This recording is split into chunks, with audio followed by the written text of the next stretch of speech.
Brought to you by NBC bearing, भारताची पहिली bearing उत्पादक। वडार समाजाच्या मागण्यांसाठी जे आहे ते विविध मागण्या आहेत सध्या त्या मागण्यासाठी वडार समाज हा एकवटलेला असून सध्या करमाळा तहसील कार्यालयासमोर जो आहे तो वडार समाजाच्या वतीनं जे आहे ते धरणे आंदोलन सुरू आहे। आपण पाहू शकतो की यावेळी वडार समाजाच्या वतीनं आमच्या मागण्या झाल्या पाहिजेत अशा घोषणा ज्या आहेत त्या यांच्या माध्यमातून आहेत। आपण नेमकं जाणून घेऊया कशा पद्धतीनं आपलं आज तिसरा दिवस धरणे आंदोलन सुरू आहे, नेमकं काय मागण्या आहेत, कशासाठी हे आंदोलन सुरू आहे।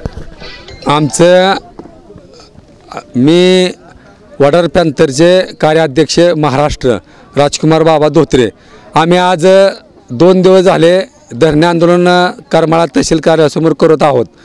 आंदोलन करण्याचे एकच कारण आहे, स्वातंत्र्य होऊन 75 वर्ष झालं तरी वडार समाजाला राहण्याचं घर स्वतःच्या नावावर नसून ही सरकारने लक्ष घालून वडार समाजाला स्वतःचं घर उतारा तयार करून स्वतःच्या मालकीचा घर असावं हे असं निवेदन करून जिल्हावाईज कॅम्प घेऊन सर्वांना उतारा द्यावं ही आमची वडार समाजाची मागणी आहे।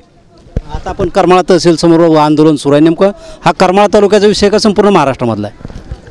तसं बघायला गेलं तर पूर्ण महाराष्ट्राचा विषय आहे, पण करमाळा तालुक्यात अत्यंत गरीब वडार समाज, भरपूर वडार समाज राहत असून प्रत्येक गावात 200 ते 300 घरं त्या उताराने मिळत नाही लोकांना। तर शासनाने सर्वे करून त्या वडार समाजाला स्वतःचं जागा असावी आणि स्वतःचा उतारा असावा। कारण काय आहे, एखादा वडार समाज एखाद्या बँकेत गेला तरी त्याला स्वतःची जागा उतारा नसल्यामुळे त्याला कर्जसुद्धा मिळत नाही।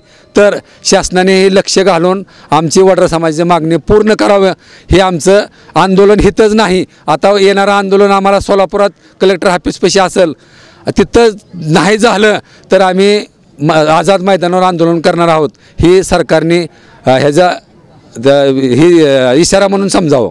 नक्कीच आपण पाहतोय की वडार समाज हा गेले कित्येक वर्षापासून ग्रामीण भागामध्ये राहतो, परंतु त्यांना त्यांच्या राहत्या जागेचे जे आहेत ते अद्याप देखील उतारे नसून त्याची आम्हाला उतारे मिळावे अशी जी मागणी आहे ती वडार समाजाच्या माध्यमातून केली जात असून सध्या ही जर मागणी मान्य नाही झाली तर आझाद मैदानावर वडार समाजाच्या वतीनं मोठ्या प्रमाणात आंदोलन उभा करण्यात येईल असं यावेळी आंदोलकांच्या वतीनं सांगण्यात आलेलं आहे। Sheetalkumar Mothe, TV9 Marathi, Karmala, Solapur. Brought to you by NBC bearing, भारताची पहिली बेअरिंग उत्पादक।